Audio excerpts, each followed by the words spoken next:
તો અમરેલી પંથકમાં સર્જાયેલા પૂરના પ્રકોપના કારણે અમરેલી અને સાવરકુંડલા વચ્ચેના નેશનલ હાઈવેના બે ભાગ થઈ જતા વાહન વ્યવહાર સંપૂર્ણપણે ઠપ થઈ ગયો છે। છેલ્લા 24 કલાકથી રાજુલા સાવરકુંડલાથી અમરેલી જવાનો આ મુખ્ય નેશનલ હાઈવે બંધ હોવાના કારણે સેંકડો વાહન ચાલકો રસ્તા વચ્ચે ભારે હાલાકી સાથે અટવાઈ પડ્યા હતા।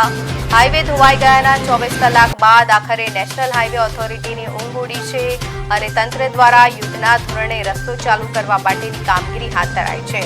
હાલ વહીવટી તંત્ર દ્વારા માર્ગ પર મસમોટા સિમેન્ટના પાઇપ ગોઠવીને તાત્કાલિક ધોરણે વાહન વ્યવહાર ફરી પૂર્વવત કરવા માટેની કવાયત શરૂ કરાઈ છે।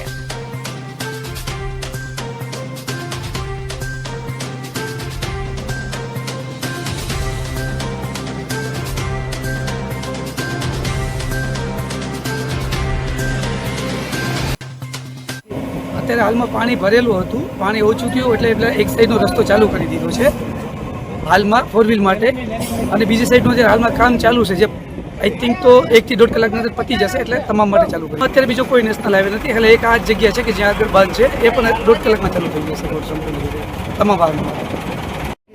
અત્યારે હાલમાં પાણી ભરેલું હતું, પાણી ઓછું થયું એટલે એક સાઈડનો રસ્તો ચાલુ કરી દીધો છે હાલમાં 4 વ્હીલ માટે, અને બીજી સાઈડનું જે હાલમાં કામ ચાલુ છે જે આઈ થિંક તો 1 થી 1.5 કલાકની અંદર પતી જશે, એટલે તમામ માટે ચાલુ કર્યું।